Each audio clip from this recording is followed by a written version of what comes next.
Yay! Oh, this is gonna be fun.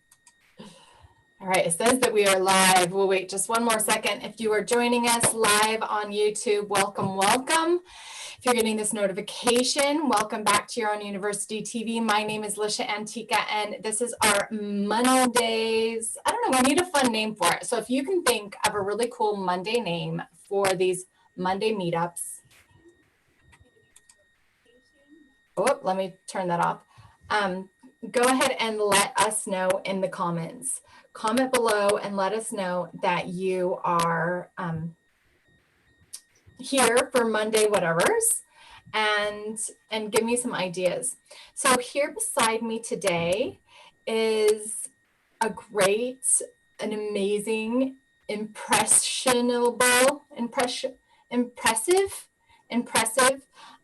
friend to our community at Your Own University.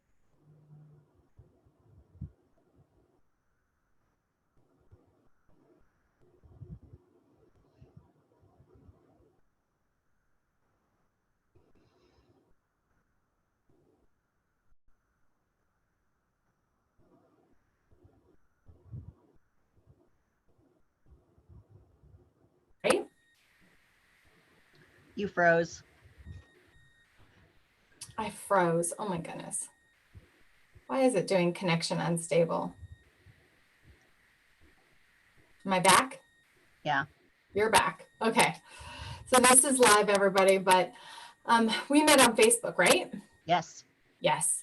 So we connected on social media. We connected on Facebook. I don't know who followed who first, but we began following one another.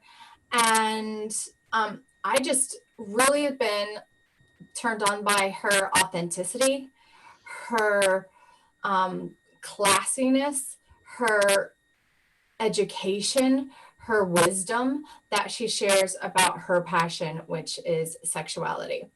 So eventually we began talking, and today I'm really excited to learn more about how she stepped into her truth and into this wisdom within herself.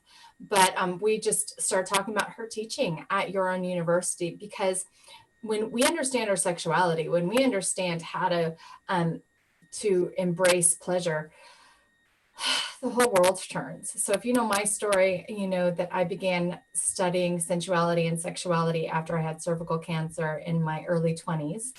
And, I really dove into it for a number of years. And then I went through a period of shaming around it. And I came out the other side happier and healthier and better than ever. So now we're sharing it.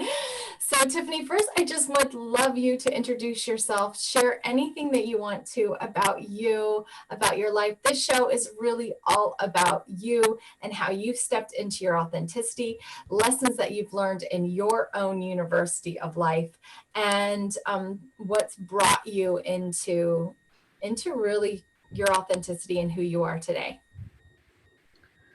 Well, thank you so much for having me here. I'm very excited. I love chatting with you. It's always a good time. From as far back as I can remember as a child, I always was very interested in sex. And I just find it fascinating. And, growing up as a young woman, we get bombarded with messages that sex is going to give you a reputation, that you're going to get pregnant, you're going to get diseases. And so much of that is just fear. And we never learn about pleasure.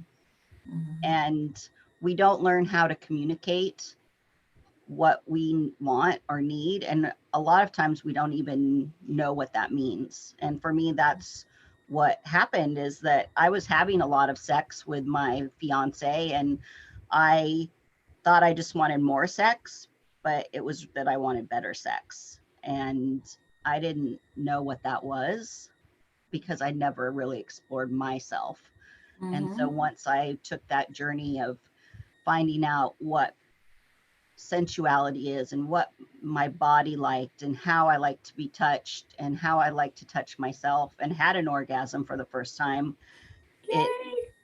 it made me think, I've got to share this with everyone, because this isn't something we ever learned.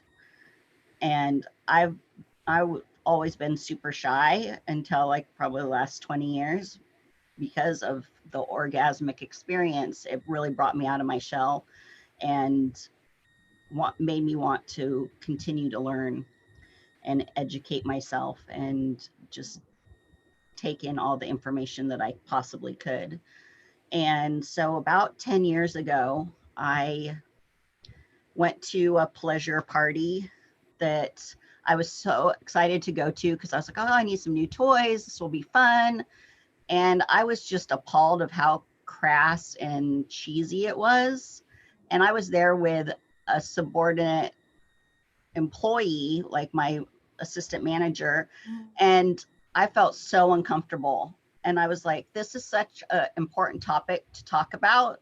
This could be elevated so much. And so at that moment, I was like, I'm gonna elevate the adult industry and make it classy. And I came up with Entice Me, the Little Black Dress of Pleasure, to wear little black dresses and pearls and fishnets and have a very comfortable conversation that we're all desiring, because we go through things in our lives that we think we're all alone and no one else is experiencing.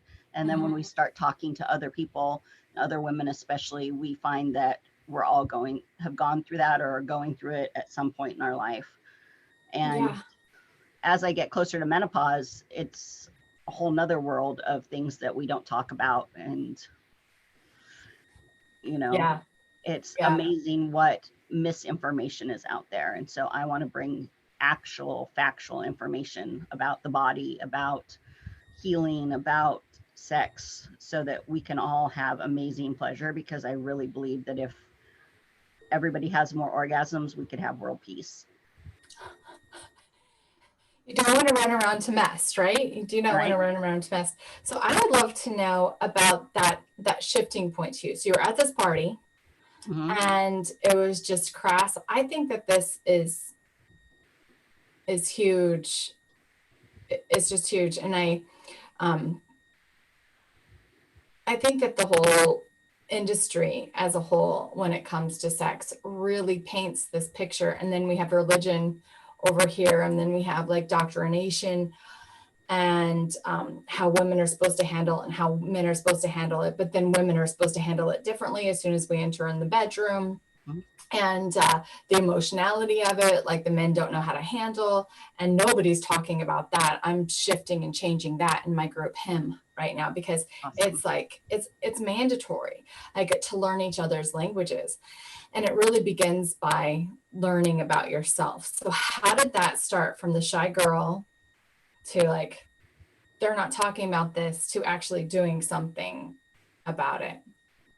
Well, when I started my exploration of myself back in, it was over 20 years ago. And I've wanted to do something in the sex industry since then.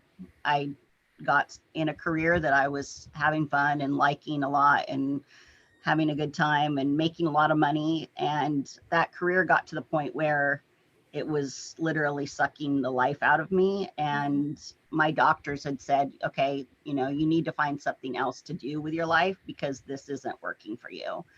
And the stress levels that I was under was just literally killing me. And so I decided, it was kind of like that mesh of everything coming together at once, as I was trying to decide if I wanted to do something in the sex industry or if I wanted to do wine, because I love wine too. And, once I went to that party, I was just like, oh, it has to be sex because this can make a huge difference. Yeah. And the products, kind of another part of it was that the products that I bought at that party broke right away, and they were changing color on each other. And I thought, if they're changing color on each other, what are they doing in our bodies? Yeah. And that's why I'm so passionate about bringing products to the market that are body safe, that are medical grade, that are not going to disrupt our endocrine systems and Yeah. cause more damage and irritation. And so And I've curated a line of products that are a luxury line very high quality, that it's not like what you get at, you know, another kind of party. We do parties, but they're a lot different. I Yeah. remember when I had my mom had one of my first parties, Yay, and mom! she was wonderful. And I live in Southern California and she lives in Idaho. So I had to, you know, take my products on the plane. She's like, I just want to see them, you know, when you go through security with this box of dildos. And I was like, Mom, it's not like that anymore. Like nothing I have is even phallic. So it, Mm, and she was just so impressed with the quality. that is awesome. So what do you think is a place, like, where did you start with the self exploration? Like, when people are trying to get to know themselves and what they enjoy. So then, you know, I know the next piece would be like, how do you tell or talk to a partner, right? And I'm sure we'll get into all of this in her class at your own university, you guys. She's coming to teach in July. But like, how did that begin for you? I would Where would you say somebody can begin that's listening? So I began because a girlfriend of mine was like, "Oh, I just read this book. You have to read it." It was called Super Sexual Orgasm. And it was all about taking your body from that touch, non sexual touch, to exploring and how to explore and toys to use. And it's the basis of a lot of the teachings that I do. And I teach a 12-week course actually on how to get through all of that with your body, from anatomy to the communication piece with your partner. And we'll talk more about that another time, but it's called the orgasm experience. Mm-hmm. We also, at Entice Me, there's a new book called The Invitation that's from Rosebud Woman and her products that Christina's developed. And it's a fabulous way to get started. It really brings the body into a beautiful way about self-touch and learning how to touch your body, because that is so important, that it's getting out of your head and into your body and learning what that is and how to turn your mind off and everything from, you know, and it's And not the mind is so powerful with that. I mean, it can make or break you have an enjoyable time no matter what you're yeah. doing, Well, right? for women, orgasm arousal starts in the brain. And Absolutely. so men, it starts with blood flow to the genitals. So it's completely different for men and women. And, you know, Masters and Johnson were the first ones that pioneered this back in the 50s about sensual touch, but it never went further than that. And so it's really important to get that information out so that we can close the pleasure gap, because I really believe when we close the pleasure gap, we can close the gender wage gap as well, because it gives you confidence. When you have your own orgasm, it helps you love yourself and create self-confidence. Men have known that for thousands of years, but women, we know, you know, our pleasure and our power has been squelched with along with that. And I think it all really correlates. That is really interesting. So what have you noticed about your wage and your pleasure and all of that? I know for me, like, I have morning rituals which have been really private to me, but I began really exploring sensuality and sexuality and communication with a group called the Welcome to Consensus back in 2000, 2001, 2002, and 2000, no, like 2000, 2001, actually, because I was up here at the beginning of 2002. So I was still working with them, but it was a while. And it was all about non-sexual for the men. And us women, we had to really allow, we had to like lean back and be like, can I feel this? And that opening and vulnerability, and it mainly clitoral, but that opening, that vulnerability, for me was so challenging to allow myself to open up to. And like, I was in my early 20s. As I got older, it was like easier and easier and easier. And then being able to do this for ourselves. But I know I even do like a kind of dance ritual in the mirror, right? And I'm like, it just helps me to love my body, love the skin I'm in. I'm actually doing a thing I posted this morning in my group tonight about body love, right? And beginning this, and part of it is this sensual touch. Anyway, so I don't know what you want to say about that, or do you have any rituals like that for yourself that help you to maintain this high value? Well, one thing that, back to body love for just a second, is that what I really noticed when I started having orgasms is that I did love my body. And I used to weigh, at that time, I weighed 100 pounds less than I do now, or 90 pounds less than I do now. Wow. And I thought I was fat Mm-hmm. and wouldn't wear a swimsuit, wouldn't change clothes in front of anyone, like I was like, I weighed 126 pounds. I wasn't fat. I look back and I look anorexic. I mean, I look way too thin. And I was just like, so, it was so I was so like, had body dysmorphia. And so now I love my body. Like, and that is something that I teach all my students, is to, that's one of the first steps, is to strip down and stand in front of a mirror and actually look at yourself and thank your body. I work with a lot of cancer survivors.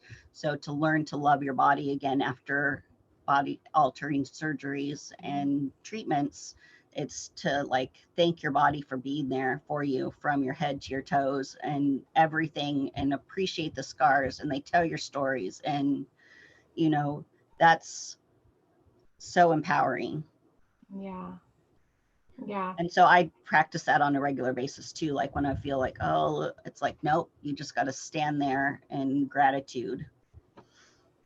It's so powerful, and it can be challenging because we really get to hear the critical voice that comes in and is like, oh, well, I wish this was different and that was different. I've had I want to say love-hate relationship, and maybe it is a love-hate relationship now, but it's the love is very, very recently, and nothing has changed with it, but it was with my butt. And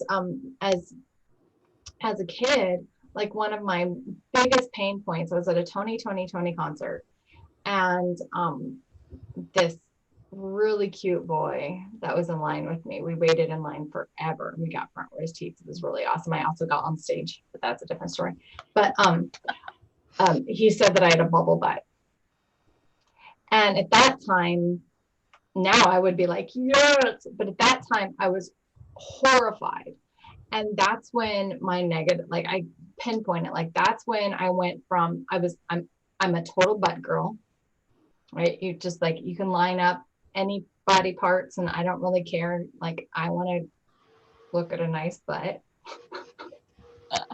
Total butt girl, always have been. I remember my mom giving me crap when I was in 6th grade for it. And that like ruined my thing. And my butt has literally morphed into being that example for me, that shaming part for me, like the thing, the cellulite and the double butt on the back. And I'm really, really, really just spending extra time with it daily now. Just being like, I love you and I forgive you, and please forgive me, right, for literally beating you up. And then also being beat, right? You like put extra padding on it. So because I was beat. So there's so many stories around me and my butt. Anyway, I think we all have a piece of our bodies like that, that is just like, oh, I could just never, ever love that piece. And I think those are the pieces that just are like little neglected children. Any advice for people that are doing that body shaming? They just don't want to stand in front of the mirror because they don't want to see themselves at that angle.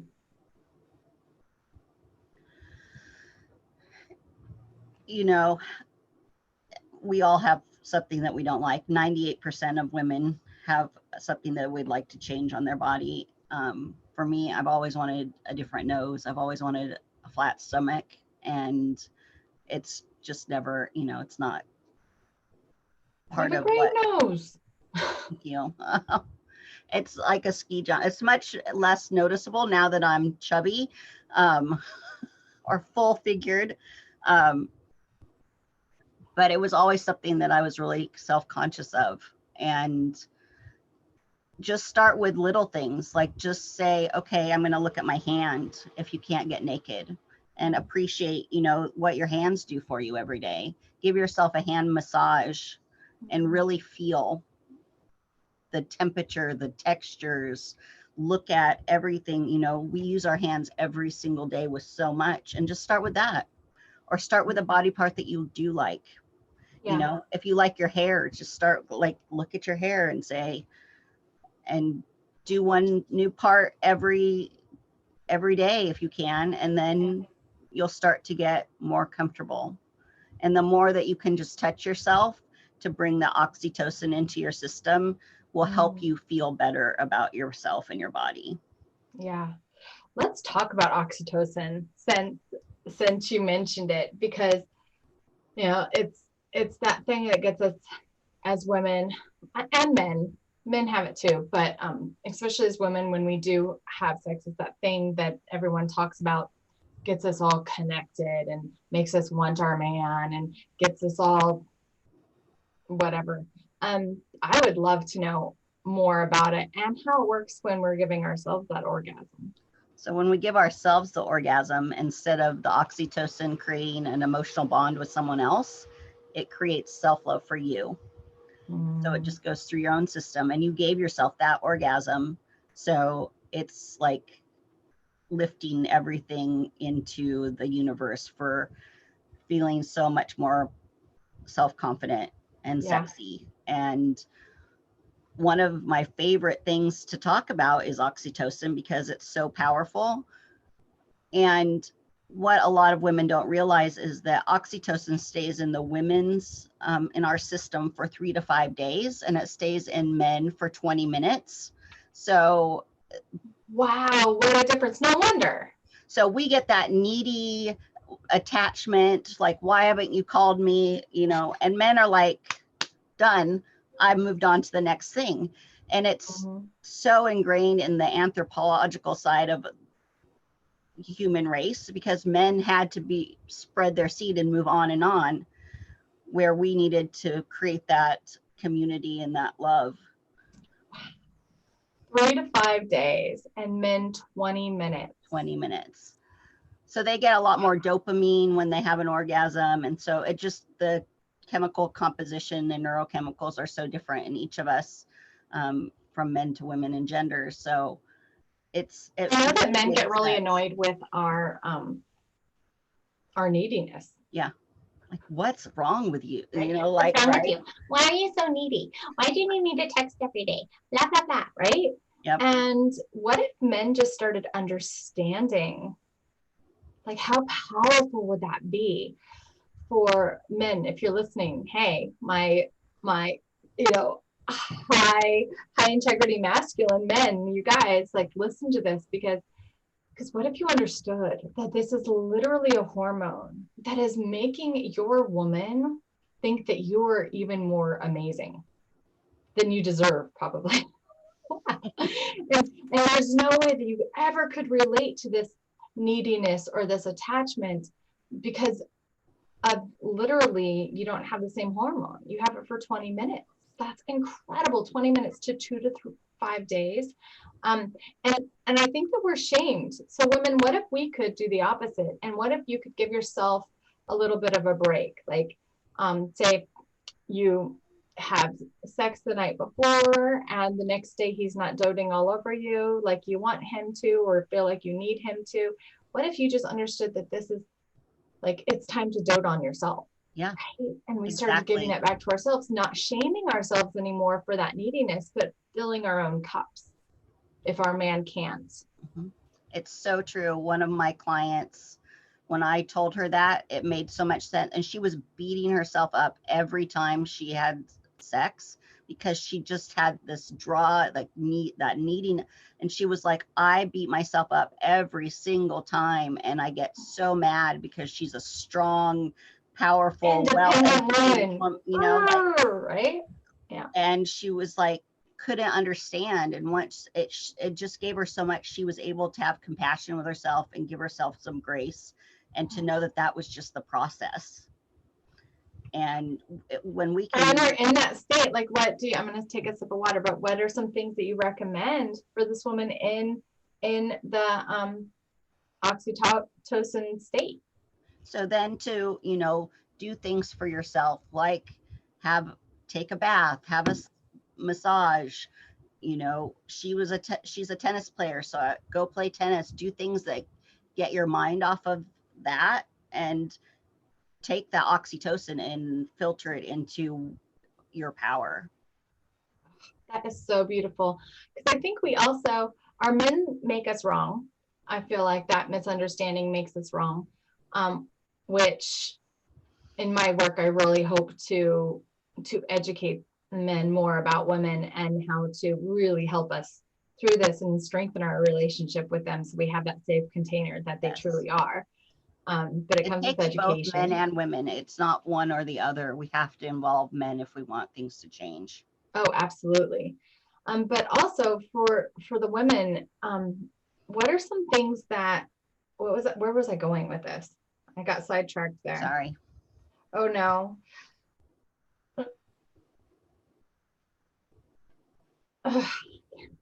Well, you'll think of it in a second, I'm sure. Yeah, it's like,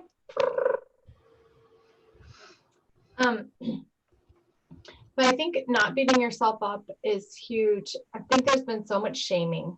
I think that was getting at so much shaming for women just being women. And I think that we're asked to be more masculine and understand your man and show up this way and show up that way. And there's so much bad information, I think, on YouTube and Facebook and at the parties, right? That really is misleading to us. So what are some of the things when it comes to self-pleasure that we need to look at? I know we'll be sharing more about your programs and your products and everything in our next segment when we talk about your class. But what are just some things that we need to know, like the oxytocin, so we can take care of ourselves? Well, it's like self-pleasure is the ultimate self-care.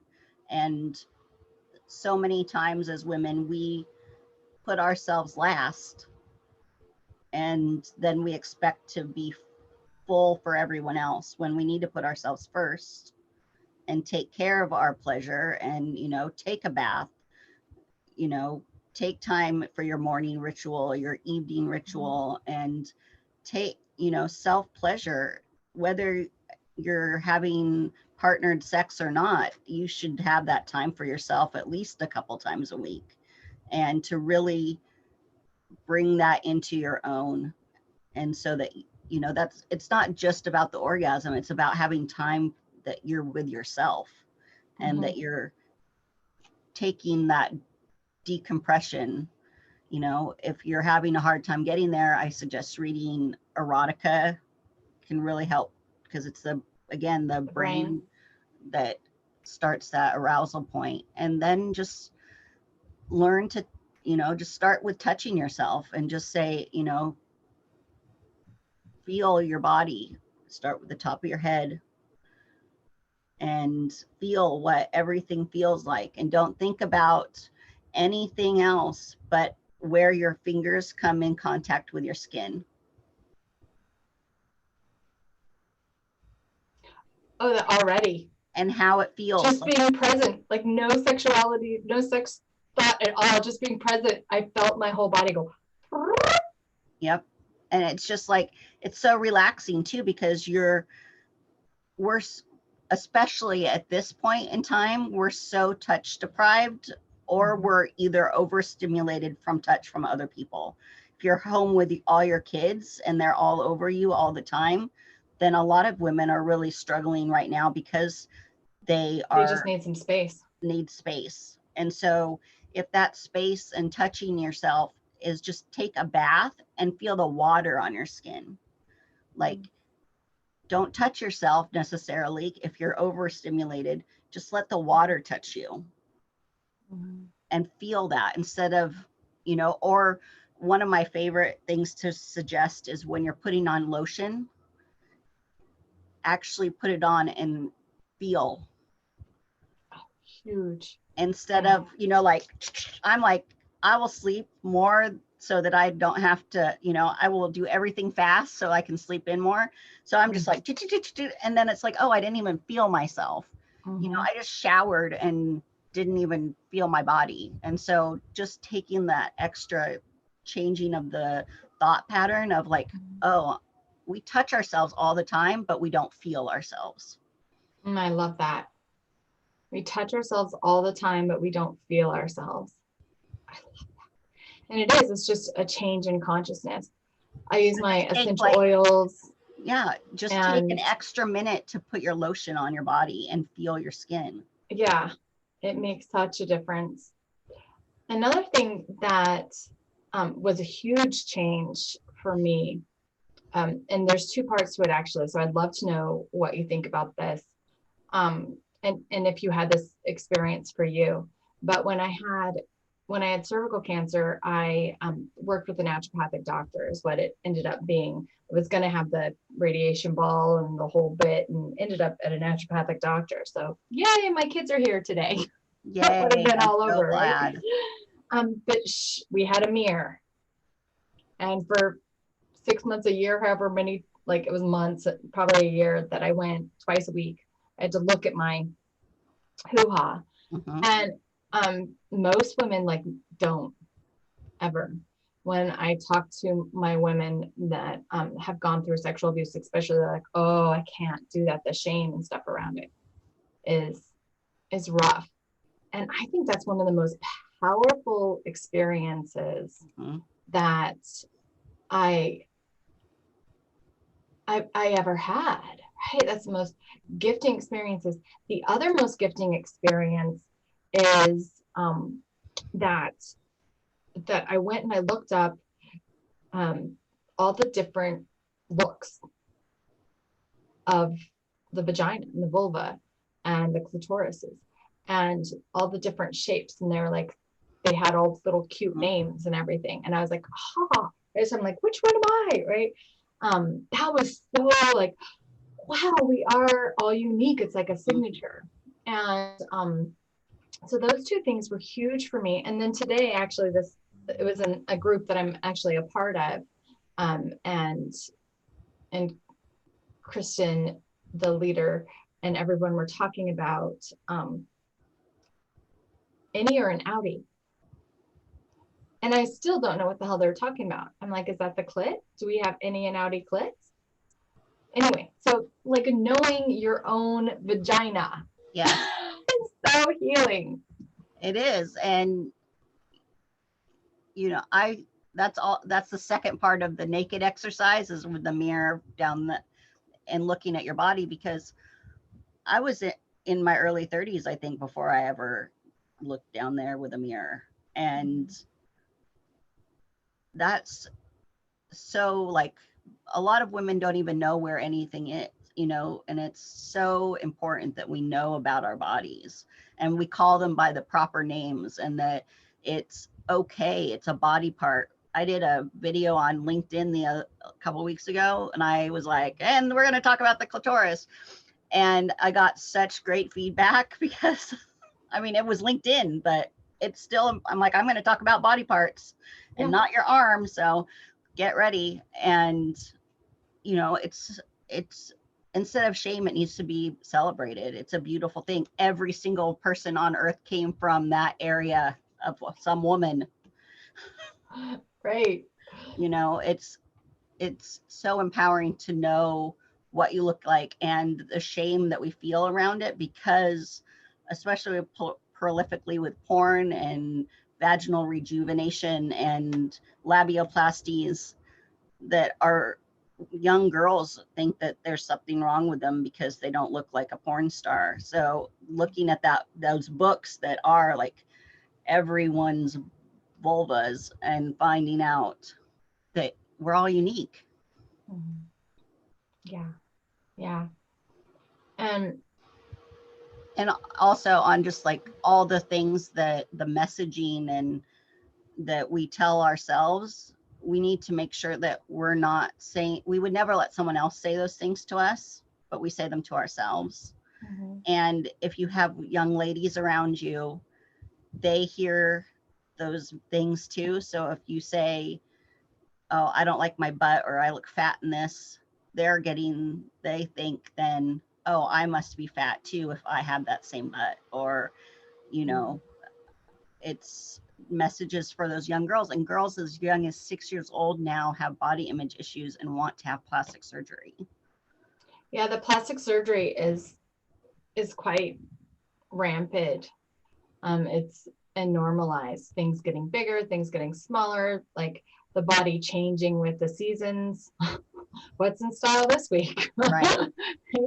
And we don't need to be that way. Acceptance is one of the most transformational and highest vibration emotion. And coming to acceptance with our bodies and healing our bodies, and just the power that our sexuality has. I mean, including the penis. Yeah. Like, Yeah, beautiful. guys have tons of shame around that too, around Tons of size and shame.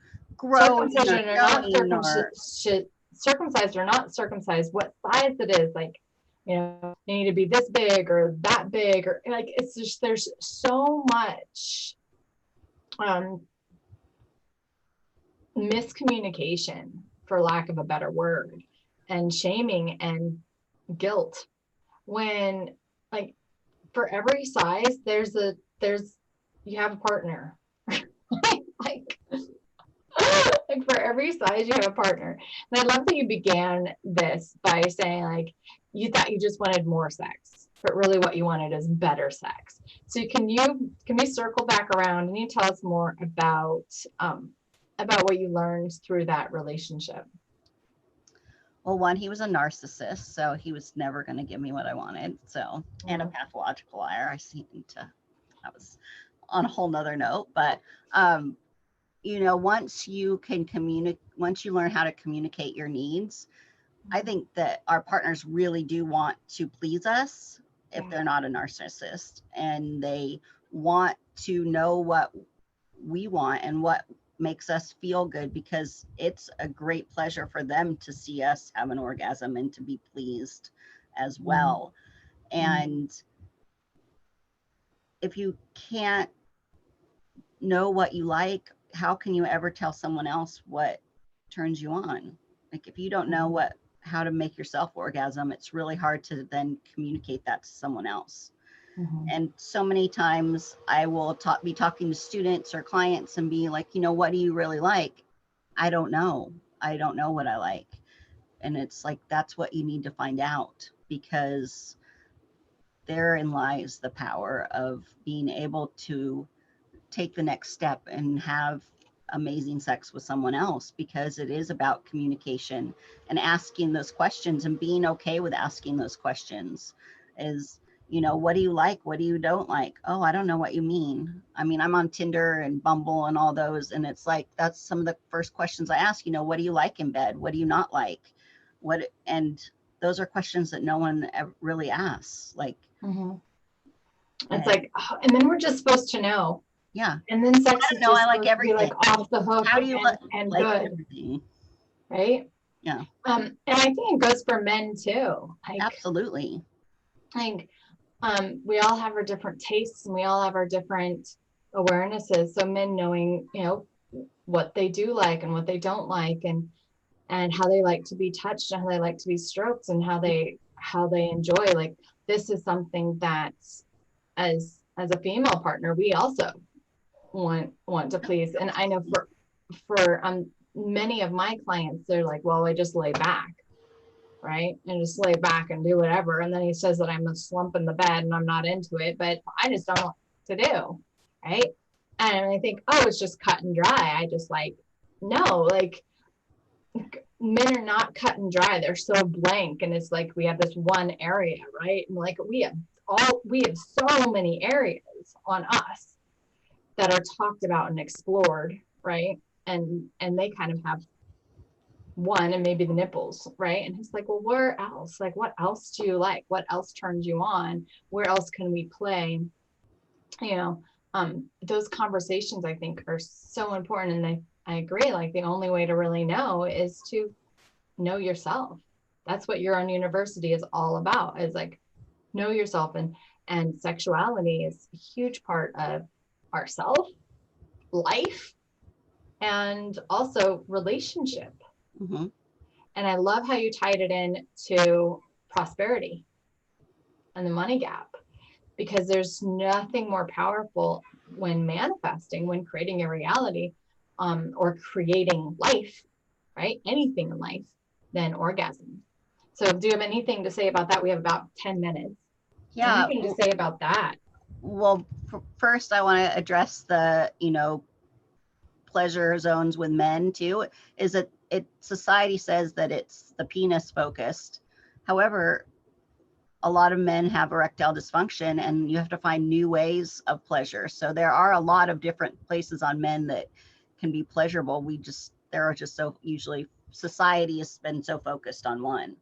And Yeah. so Maybe learning, talk about it. Men, you need to discuss it.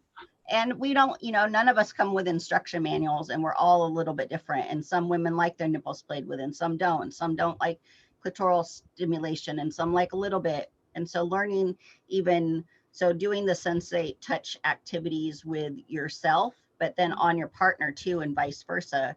So, and you can start with hands. Like, do you like this amount of touch, or do you like more pressure? Do you like this feather, or do what does it feel like to you? And asking those questions. And then on to prosperity, because I love talking about this. So men typically make 20 to 30 cents more per dollar than women do. And they also masturbate about 35% more than women do. Oh, how interesting. And so that correlation goes down a lot more if women masturbate more. And there have been studies about how much more women will make and how much more people will make if you take your orgasms from one a month to one a week, and multiples per week as well. Really? Yes. And when we have an orgasm, testosterone is released into our system and it blocks a pain receptor. So you can do things that you wouldn't normally do. So I suggest to women, before you go into a sales conversation, a raise negotiation, go on stage, anything that you need power for, if you orgasm first, and self-pleasure, not just an orgasm, but self-pleasure, self-induced, it's going to, one, take away your stress and your anxiety, and you're going to stand in a place from power. And Hewlett Packard did a study a couple of years ago about if they post a job for upper management, because they were having a hard time getting managers that were women and they wanted to be more balanced, and that if they posted a job for an upper management position, 62% of women would only go for it if they had 100% of the wait, sorry, I just screwed that up. So men will go through it for it even if they only have 62% of the qualifications. Women will only apply if they have 100% of the qualifications. Wow.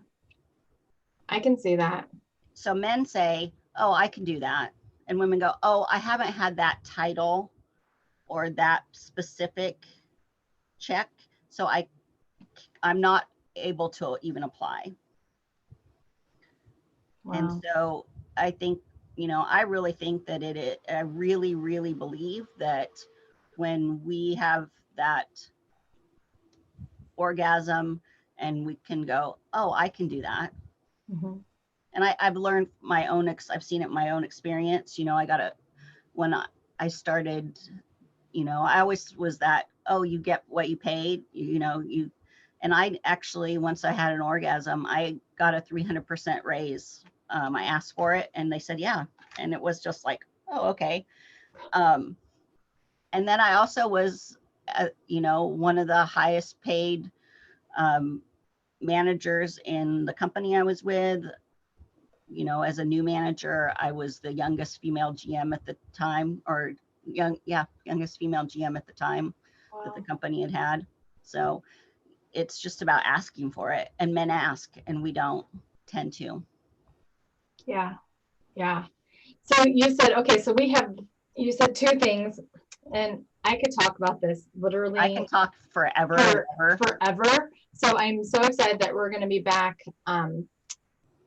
Yeah, to do a class because everybody, you're going to love our class. I'm sure of it. But you said we get testosterone when we orgasm. So we get oxytocin, Oxytocin. sorry, not the other one, oxytocin, even better. And we get testosterone released as well. Yeah, and you get dopamine and serotonin, and different endorphins are released. There's a whole cocktail of goodness that are released. Mm-hmm. Wow, that is super cool. That is super cool. So when you have an orgasm, also, it helps to raise your libido naturally because you're getting that boost of testosterone. Yeah, when you turn it, if you don't use it, you lose it. Yep, exactly. Yeah. I used to like hold out for like once a month, and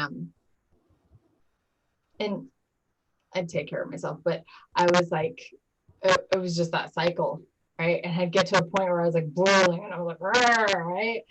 And I never knew really what that was, but it's just like the stress and everything builds up and builds up and builds up. Well, if you turn that and stuff it down enough, it literally like just throws off your hormones and really messes you up hugely. Yeah, absolutely.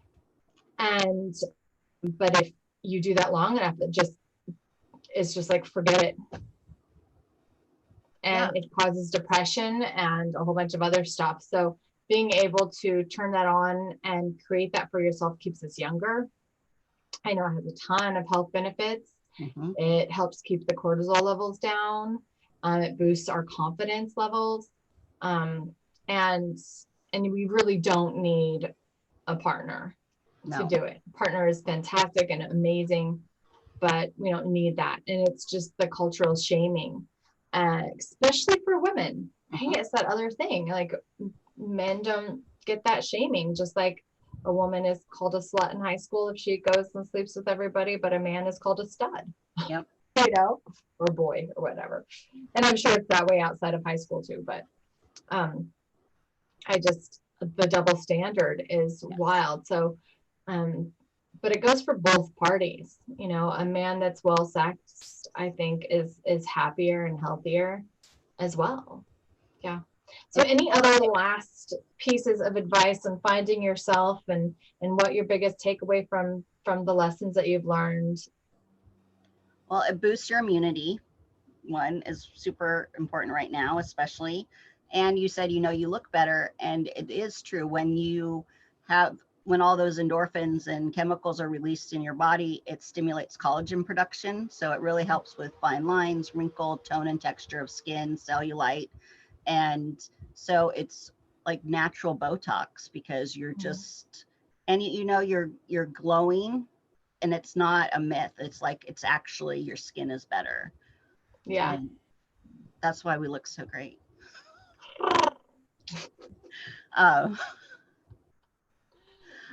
Final thing to say is just one of my favorite quotes is from Mae West. She says an orgasm a day keeps the doctor away.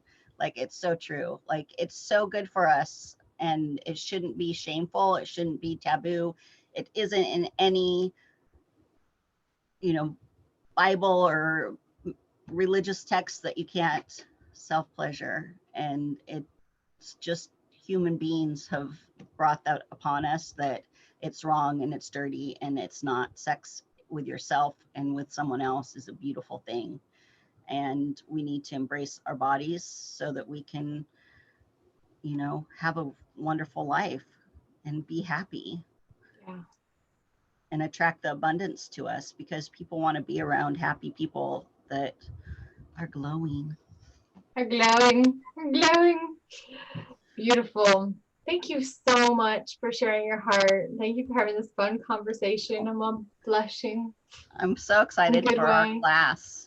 I'm really excited for our class. So everybody, we'll have more information out on exactly what Tiffany is going to be teaching in her class, but it will be in July here at your own university. You're not here, but we'll be live. Anyone can join for live. Just get on our newsletter.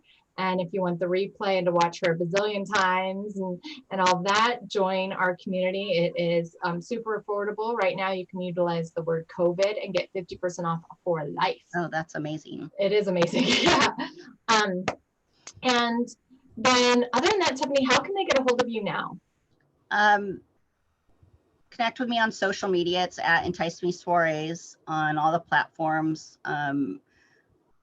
Tiffany at enticeme.com is my email. And if you just go to enticeme.com, you can contact through there as well. Okay, perfect. But definitely connect with me on social. Yeah. Yay. So if you like this and other interviews like it, all about you living your best life and knowing you, go ahead and subscribe. As well as I put out at least one video a week about lessons that I've learned in my life and lessons that have been brought up to me in my life that have helped me live my best life and know myself even more, because when you know yourself, the world knows you and you're worth knowing. All of that said, thank you so much for being here, and we will talk to you next time. Bye.